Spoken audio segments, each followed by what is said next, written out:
Have you ever walked into a place and felt like it was watching you?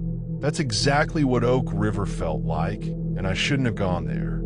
I got into urban exploring at a young age. It started as something to kill boredom, sneaking into empty houses, looking for something exciting. Over time, it became a habit. Most places were harmless, just abandoned buildings frozen in time. But Oak River High was different. The school had been shut down years ago after a disturbing discovery. The land it was built on had once been used to dump nuclear waste, and over time, a shocking number of former students developed cancer, especially leukemia. One of them was my Aunt Cora. She died when I was 17, and after that, I couldn't stop thinking about the school. Eventually, I decided to go. Jess came with me, bringing her camera, and her boyfriend Ron joined us since he was into paranormal investigation. Caitlin refused to come. She said something about that place never felt right. I ignored her. We met at the back entrance late at night and got inside surprisingly easily. The hallways were still filled with old trophies and classroom supplies, like the place had been abandoned in a hurry. At first, we treated it like any other exploration, joking around and taking photos. But that feeling didn't last. I wandered into a classroom alone and noticed a plant sitting near a boarded window. It looked mostly dead, but something about it caught my attention. It wasn't still. It was moving, slightly twitching like it was alive. I grabbed a ruler and poked it, and instantly the plant snapped around it, gripping it tightly. I dropped it and backed away in shock. When Jess and Ron came in and tried the same thing, nothing happened. The plant just sat there, completely still.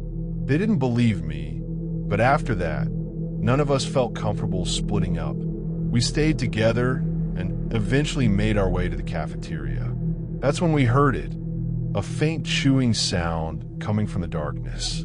It went on for a few seconds, followed by a metal can hitting the floor. We froze. Then something stepped out into the light. It stood on two legs, tall and unnaturally thin, its skin yellow and stretched tight over its bones, covered in red, swollen boils. It didn't look human, but it wasn't an animal either. It let out a low, disturbing groan, and Jess screamed. That's when we ran. We got separated almost immediately. I hid in a janitor's closet, trying to stay quiet while I listened to heavy footsteps dragging through the hallway. When it got too close, I ran again and ended up in the old pool room. The air inside was thick and humid, and the pool was still filled with dark, murky water. I barricaded the door behind me, but whatever was chasing me started pounding against it. On the other side of the room, I saw Jess and Ron, but a set of overturned bleachers blocked the path between us. The only way across was through the water. I didn't hesitate. I stepped in. The water felt wrong, thicker than it should have been, almost like it was resisting me. As I swam across, something suddenly grabbed my leg. I couldn't move. Ron jumped in to help me, and when he shined his flashlight into the water, we saw what had me. It wasn't debris. It was a mass of dark, root-like tendrils, twisting and moving, wrapping tighter around my leg. I pulled out my pocket knife, went underwater, and started cutting. The thing reacted, twitching violently as I freed myself. We got out of the pool and ran. Just as we caught our breath, Jess's phone rang. It was Caitlin. She had come to the school on her own. We tried to warn her, but the connection kept cutting out. She didn't understand what we were saying and kept moving deeper inside. The call dropped completely. I told Jess and Ron to leave and get help while I went to find her. As I reached the front of the building, I heard her scream. I ran toward her and saw her ahead of me, but before she could reach me, she tripped. That's when a figure appeared behind her, a man wearing an old gas mask.